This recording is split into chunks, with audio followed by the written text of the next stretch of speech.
Hey everyone, I'm Rich. Welcome back to the channel. 5 things I love about the new iPhone SE 2022. Let's talk about it.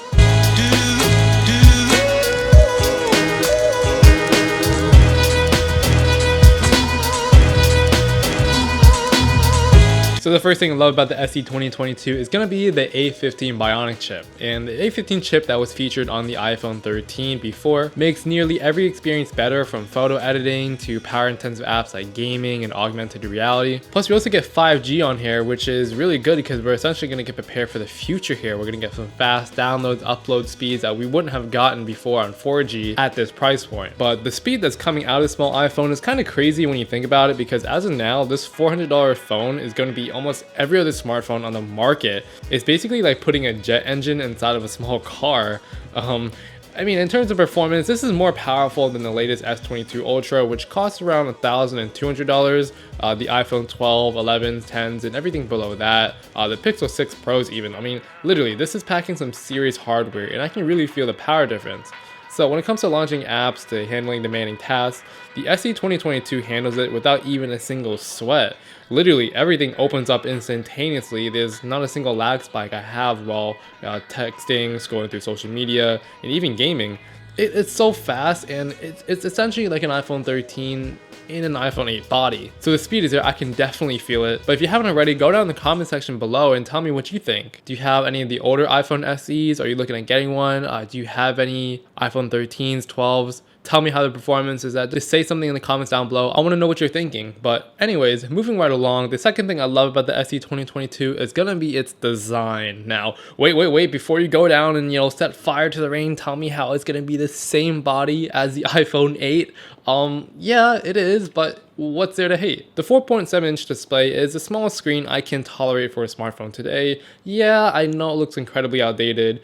Yeah, there is no 120Hz screen here, but hey, that's not what Apple is trying to do here. They're meaning to give us a good phone that works. You get all the essentials, such as a super durable Gorilla Glass shell that's being built all around. You get wireless key charging included, an IP67 rating that's able to totally block all the dust and keep the hardware clean. It's fully submersible in water. Like, come on now. The SE still shares the Force-sensitive Touch ID home button that we all know and love from the older iPhones, and this is great because you can use your thumb to unlock your phone and use it for purchases. And while the Face ID that we have today on newer smartphones are great and marvelous, we'll never be able to have something as convenient as using a home button, for example. Some people just prefer that. The charging port, speakers, mic, volume rocker, power button, all these are relatively identical compared to the iPhone 8. And yes, not every year can Apple drop a new iPhone that totally wows us, but sometimes it's nice to see a fresh take on these phones. Put a really great CPU in there, give it some fresh updates, and release it. So I don't really have any complaints about that. Alright, so the third thing I love about the SE 2022 is that this is going to be a great entry phone for people who want to upgrade on just the necessities, or for those that weren't iPhone users before. And I say this because at $429, I think this is a solid price for people to join in and get into Apple products if they weren't before. Like, you're going to get all the features and perks that you would on Apple, such as the latest updates across all of their iPhones, AirPlay, iCloud, FaceTime, and we can't forget about the famous blue bubble, green bubble war, iMessage. You're gonna get that too. And now let's say you're upgrading from an older iPhone, like maybe the 6 or the 7. This is a great budget option to get into the speed of today's hardware without breaking the bank too much, or maybe you just like the home button a little bit too much that you really miss it. Like I said before, it's really the A15 chip that really makes this phone a tank, and anyone that wasn't using iPhone before or was an old-time iPhone user is going to be impressed about how fast this thing operates, and I think that's a great entry point to iPhone. Now, the fourth thing I love about the SE 2022 is going to be that camera. The camera paired with the A15 Bionic chip basically turbocharges the SE. I mean, at this price point, this camera is a whole nother league. It's terrific. It's just a single 12 megapixel main shooter that's pretty much the same hardware on the 8. But it looks great in this range. The camera has never looked as nice coming from a phone of this size.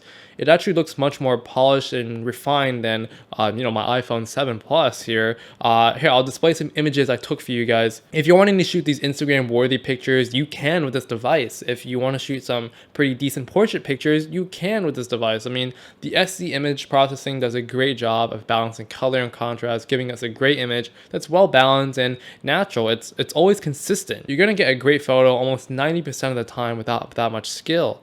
Apple's iPhones tend to have phenomenal AI when it comes to cameras being able to quickly lock onto faces, objects, and different types of lighting because of the A15 Bionic chip. Plus, you get deep fusion and smart HDR4, so all this together also gives experienced camera enthusiasts something to work off of. I mean, there's something for everyone here. If you're a beginner shooter or you're an expert shooter, the SE is gonna handle it all. Now, the last thing I love about the SE 2022 is, well, I talked about it before, but it's going to be that home button. A lot of you may see this as outdated, but if you think about it, it's still as functional as ever. With the whole surge of mask wearing last year and even probably now, it's not always the most practical for a Face ID to work 100% of the time. The home button, it helps with app purchases. A lot of people still miss it from time to time, and that's what the SE brings to the table. This is definitely a really easy phone to recommend as it's cheap, it's reliable, it's going to get you into Apple products like I said. And like Touch ID, it's really fast. They really perfected it over the last few years. I mean, I remember the first edition of Touch ID came out on the iPhone 5S like in 2013, so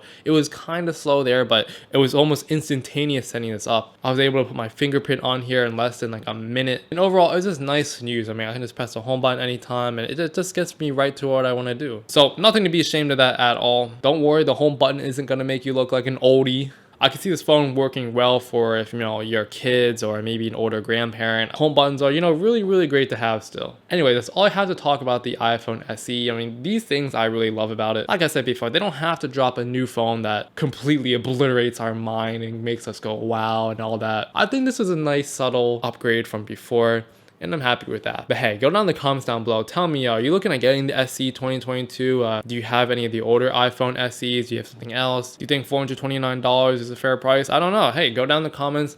Let me see what you're thinking. So that's basically all I got to talk about the iPhone SE in terms of what I love about it. Hoping to do some more coverage in the next few weeks. So let me know down in the comments if you want to see that. But as far as anything else, I'm going to have to conclude the video. And until then, I'll see you next time.